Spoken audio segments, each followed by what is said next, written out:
Assalamualaikum warahmatullahi wabarakatuh. Halo, apa kabar semuanya sobat dimanapun Anda berada. Kita ketemu lagi di channel Jumpa Hamzah.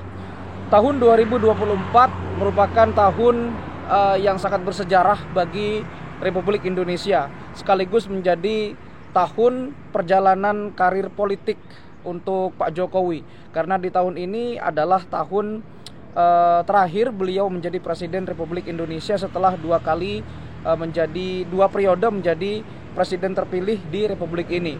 Nah, ada yang menarik dari tahun 2024 ini ya. Kenapa? Karena sejarah akan tertulis di sini.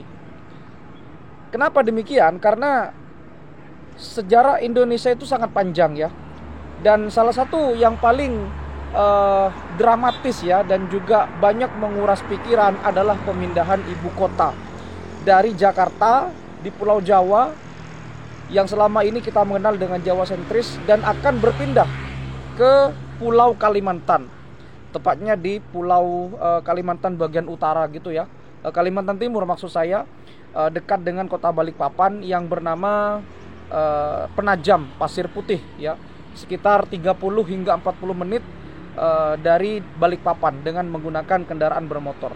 Ya, tentunya pemindahan ibu kota ini memiliki sejumlah harapan sekaligus peluang-peluang dan dapat membuat bangsa Indonesia sekaligus negara Indonesia menjadi negara yang tidak bergantung kepada Pulau Jawa. Kemudian pemerataan pembangunan juga tidak hanya berfokus di Pulau Jawa dan hal-hal yang lain ya, seperti political will, kemudian pembangunan infrastruktur dan lain sebagainya itu akan lebih merata. Karena memang sejauh ini dari dulu hingga sekarang, dari zaman era kolonial, Indonesia itu seperti Jawa sentris begitu. Sehingga dengan pemindahan ibu kota, dengan sumber daya manusia dan sumber daya alam, kemudian manajemen yang baik, ya kita optimis saja bahwa Indonesia bisa menjadi generasi emas di tahun 2045. Ya, tetapi dengan adanya semua itu, dengan adanya pemindahan ibu kota, ada beberapa hal yang tentunya dikhawatirkan. Ya, belakangan ini Pak Jokowi mengeluarkan sebuah kebijakan bahwa hak guna usaha atau yang disingkat dengan HGU di IKN ya untuk investor itu bisa memakan waktu yang sangat lama, bahkan hampir 2 abad, yaitu 190 tahun. Jadi hampir 2 abad. Nah, ini yang banyak dikritik oleh para pemikir-pemikir kita yang ada di Indonesia. Kenapa bisa seperti itu? Ini akan kita coba kaji juga di episode kali ini. Ayo kita bahas lebih menarik dan lebih mendalam lagi. Bagaimana sebetulnya IKN ini? Kok bisa sampai 190 tahun hak guna usahanya? Ada apa di balik itu semua? Ayo kita pergi ke IKN dan kita putar dulu intronya.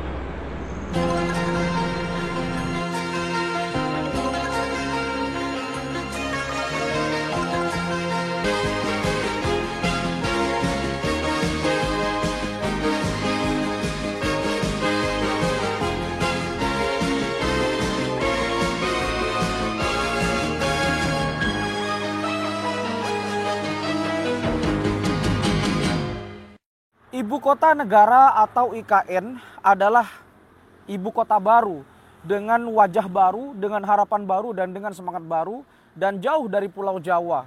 Ya, seperti kita tahu bahwa Kalimantan adalah pulau terbesar di dunia dan pulau ini dimiliki oleh Indonesia, kemudian dimiliki oleh sebagian negara Malaysia dan juga negara Brunei Darussalam. Iya, secara geografis memang sangat jauh dari Indonesia, sangat jauh dari Pulau Jawa. Tetapi memang itulah yang akan kita hadapi bersama dan akan kita gapai bersama dan akan kita lalui bersama. Terutama bagi generasi-generasi Gen Z dan generasi Alpha begitu. Karena ibu kota negara ini merupakan hal yang tentunya sangat diidam-idamkan ya. Dan banyak sekali negara-negara yang sudah sukses pemindahan ibu kotanya. Sebut saja ada Amsterdam, kemudian Den Haag, ada juga dari Australia gitu ya, ada dari Perth ke Canberra, kemudian ada di Malaysia dari Kuala Lumpur kan, kemudian dilanjutkan ke Putrajaya dan banyak lagi. Nah, bagaimana dengan Indonesia?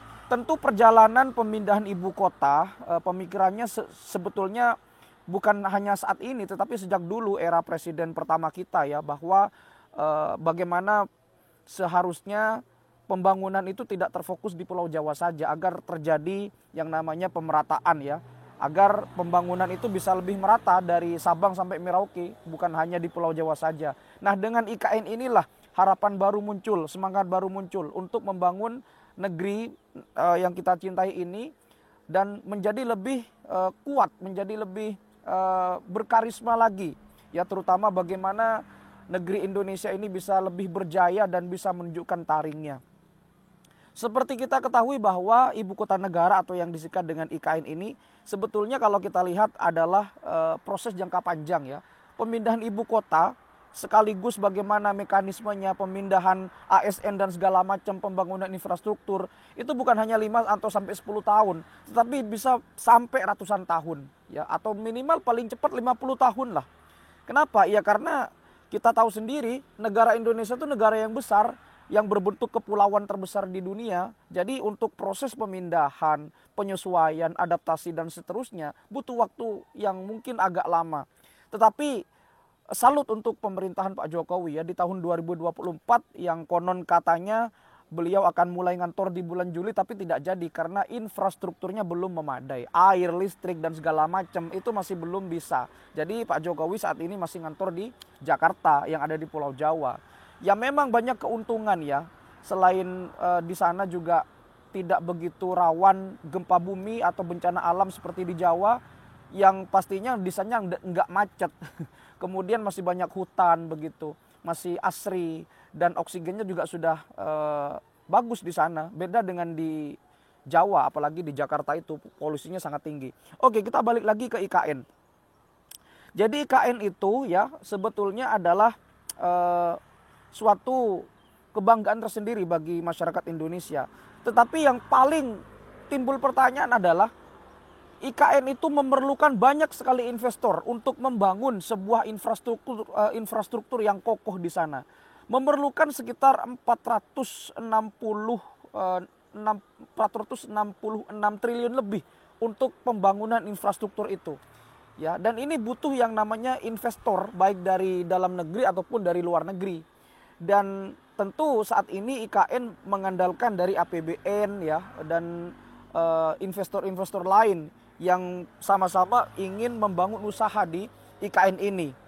Tentu uang segitu, uang 466 triliun itu bukan uang yang sedikit, itu sangat banyak sekali. Dan itulah sebabnya kenapa Pak Jokowi mengeluarkan sebuah peraturan bahwa hak guna usaha untuk para pelaku investor, khususnya investor asing, itu bisa sampai 190 tahun. Hampir 2 abad lamanya. Jadi kalau misalkan sekarang tahun 2024, maka kemungkinan besar kalau kita mengacu kepada 190 tahun itu akan memakan waktu sampai tahun 2214. Jadi sekarang ini kan abad 21, sehingga nanti abad 22 dan akan berakhir di abad 23 begitu. Karena 190 tahun, hampir 2 abad itu ya. Nah, jadi gimana sebetulnya analisisnya? Kita mulai dari IKN ini. Ya, IKN itu sebetulnya memiliki 5 tahap pembangunan atau 5 tahap penyesuaian ya. Yang pertama tahun 2022 hingga tahun 2024 itu adalah pemindahan tahap awal, di mana ada sekitar 260.000 orang yang akan dipindahkan sesuai dengan rencana ya.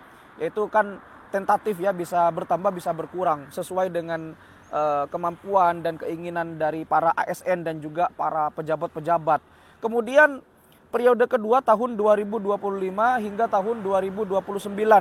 Nah, ini pembangunan area inti seperti bagaimana mereka membangun rumah-rumah, perkantoran, transportasi dan seterusnya. Kemudian lanjut di periode ketiga tahun 2030 hingga 2034. Itu pembangunan progresif. Jadi semuanya lebih dikondisikan, lebih disesuaikan dengan ibu kota yang ada di Jakarta sebelumnya. Kemudian periode keempat tahun 2034 hingga tahun 2039 itu seluruh infrastruktur diharapkan sudah rampung, dan semua masyarakat yang ada di Pulau Jawa itu mungkin akan pindah ya, akan lebih didominasi oleh orang-orang Jawa di Pulau Kalimantan itu, khususnya di IKN ini. Kemudian periode terakhir yaitu periode kelima tahun 2040 hingga 2045. Ya, yang digadang-gadang akan menjadi generasi emas karena pas selama 1 abad Indonesia merdeka itu akan menjadi pengokohan IKN sepenuhnya yang direncanakan akan ada masyarakat di situ sebanyak 1.911.000 orang ya di tahun 2045 setelah IKN dikokohkan menjadi ibu kota negara. Tetapi di balik itu semua, karena IKN ini memerlukan investasi yang sangat banyak, maka memerlukan yang namanya investor asing. Untuk apa? Untuk membantu pemerintah dan juga bagaimana sebetulnya IKN ini bisa menuntaskan kemiskinan, kemudian bisa membuat lapangan pekerjaan yang sebesar-besarnya. Jadi IKN itu butuh 460 triliun lebih untuk sekedar infrastruktur saja di sana. Dan itu pun karena di sana masih hutan belantara begitu ya. Masih hutan belantara, bagaimana caranya hutan belantara disulap menjadi kota modern. Apalagi sekelas ibu kota. Ya tentu kalau di Jakarta itu kan pusat bisnis ya. Bisnis dan hiburan. Tentu akan sangat memakan waktu yang lama jika dibandingkan dengan Jakarta. Tetapi optimislah bahwa IKN ini akan bisa menyaingi ibu kota Jakarta ya, yang selama ini kita banyak gedung-gedung pencakar langitnya. Nah, jadi kenapa ada 190 tahun? Ini yang paling menarik dan banyak dikritik oleh para pemikir-pemikir yang ada di Indonesia. Jadi begini, di dalam Undang-Undang Agraria ya, atau UUPA, Undang-Undang Pokok Agraria, sebetulnya sudah diatur bagaimana seharusnya para investor, khususnya investor asing itu membuat sebuah kebijakan dan melakukan usaha yang ada di negara yang dituju, khususnya yang ada di Indonesia. Jadi sebetulnya kalau kita mengacu kepada buku Undang-Undang Agraria di era kolonial saja, ya di era kolonial itu sekitar tahun 1870. Jadi yang namanya usaha, hak guna usaha itu menurut buku tersebut ya, menurut Agraris Wet tahun 1870 itu sekitar 75 tahun di tahun itu. Tetapi di pemerintahan Pak Jokowi 190 tahun, hampir 2 abad. Kenapa ini bisa terjadi? Padahal menurut UUPA tahun 1960, hak guna usaha itu maksimal 35 tahun dan dapat diperpanjang sampai 25 tahun jika memenuhi syarat. Tetapi di era detik-detik terakhir kepemimpinan Pak Jokowi malah 190 tahun, hampir 2 abad. Berarti dalam tanda kutip kebijakan ini itu tidak sesuai dengan Undang-Undang Pokok Agraria tahun 1960. Ada apa di balik itu semua? Apakah ada kepentingan ataukah ada apa? Nah, dampak yang akan ditimbulkan dari kebijakan ini tentu bukan main-main. Ya, di era kolonial saja itu hanya 75 tahun, tetapi di sini malah 190 tahun. Bagaimana nanti dampaknya kepada sosial, kepada masyarakat, terutama masyarakat adat yang ada di IKN itu? Bagaimana nanti asing akan lebih menguasai? Bayangkan 190 tahun itu bukan waktu yang sebentar. 2 abad itu, hampir 2 abad. Apakah kita nanti akan terjajah lagi atau bagaimana? Apakah nanti akan ada kolonialisme lagi dari bangsa asing atau bagaimana? Ya sehingga barangkali ini butuh pemikiran kembali. Apa benar 190 tahun untuk Undang-Undang Agraria yang mana sudah mengatur bahwa hak guna usaha itu maksimal 35 tahun dan bisa diperpanjang 25 tahun lagi. Itu pun dalam tanda kutip jika memenuhi syarat. Nah jadi pemerintah barangkali harus duduk bareng ini ya. Karena Indonesia itu negara kepulauan, negara yang majemuk, negara multikultural, multibahasa, multi etnis. Bayangkan saja ketika ada investor masuk, kemudian mereka punya hak yang istimewa, 190 tahun loh. Apakah nanti kita akan terjajah lagi? Apakah generasi emas 2045 akan tercapai jika seperti itu? Ya ini tentunya menjadi bumerang bagi kita semua nih. Harus waspada ini.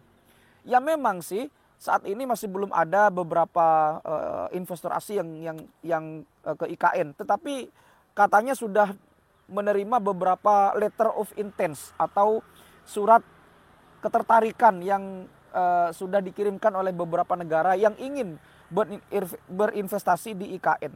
Ya salah satunya dari Brunei dan negara-negara tetangga kita. Ya memang kalau kita melihat kode-kode yang sudah ditimbulkan oleh letter of intent ini, kemungkinan besar 190 tahun itu menjadi momok yang menakutkan bagi bangsa Indonesia. Kenapa? Ya kita tahu sendiri. Zaman kolonial saja itu cuma 75 tahun. Tetapi 190 tahun itu bukan waktu yang sebentar.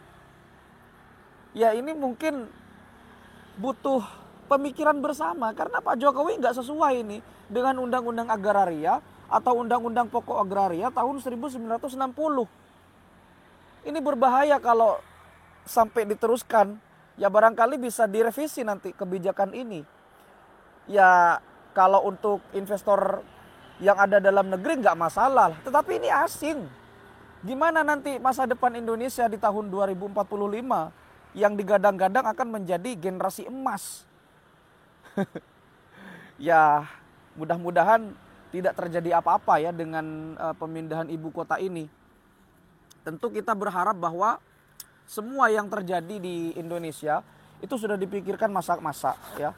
Dan catatan saya bahwa orang-orang yang ada di Kalimantan, khususnya di kawasan IKN, apalagi masyarakat yang masih asli begitu, penduduk asli, itu akan sangat terpukul dengan ini.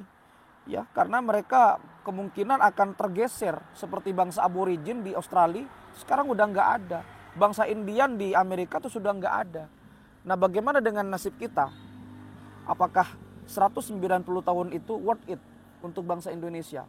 Mudah-mudahan dengan video ini para pemangku kebijakan bisa duduk bareng lagi, memikirkan lagi peninjauan ulang minimal untuk meluruskan kenapa 190 tahun dan itu tidak sesuai dengan Undang-Undang Agraria tahun 1960. Terima kasih sudah menyimak, mudah-mudahan bangsa kita menjadi bangsa yang hebat dan tidak ada lagi yang namanya penjajahan di masa mendatang, apapun bentuknya. Terima kasih, mudah-mudahan bisa memberikan manfaat. Kalau ada informasi yang salah ataupun ada referensi yang kurang tepat, diskusikan di kolom komentar. Sampai jumpa di video berikutnya. Wassalamualaikum warahmatullahi wabarakatuh.